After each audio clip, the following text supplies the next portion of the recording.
एक गांव था जिसका नाम रामपुर था। गांव के बीच एक बड़ा सा हवेली था जिसमें रहते थे गांव के अमीर और घमंडी जामींदार ठाकुर रघुवीर सिंह। उनके पास बहुत जमीन, धन दौलत और नौकर थे। उसी गांव के किनारे एक छोटी सी झोपड़ी में रहता था एक गरीब परिवार, रामू, उसकी पत्नी गंगा और उनका छोटा बेटा छोटू। एक दिन ठाकुर साहब अपने खेतों का जायजा लेने निकले। उन्होंने देखा कि रामू उनके खेत के पास बैठा है। अरे रामू, तुम यहां क्या कर रहे हो? कहीं मेरी जमीन पर नजर तो नहीं? नहीं मालिक, मैं बस अपनी झोपड़ी के पास की मिट्टी साफ कर रहा था। आपकी जमीन पर कभी बुरी नजर नहीं डालूंगा। ठाकुर को रामू की बात पर विश्वास नहीं हुआ। उन्होंने उसे दांत कर भगा दिया। कुछ दिन बाद गांव में तेज बारिश हुई।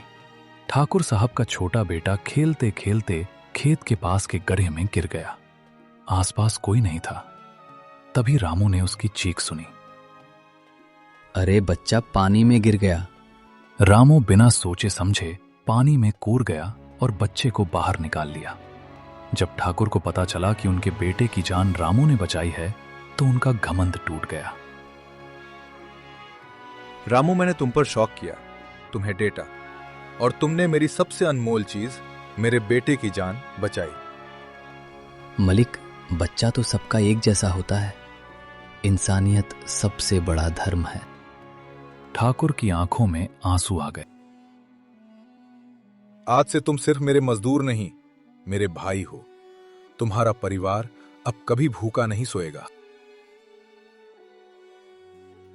उस दिन के बाद ठाकुर का स्वभाव बदल गया। उन्होंने गांव के गरीब लोगों की मदद करना शुरू कर दिया। गांव में सब खुशी खुशी रहने लगे। इंसानियत और दया सबसे बड़ी दौलत होती है। घमंड कभी भी टिकता नहीं।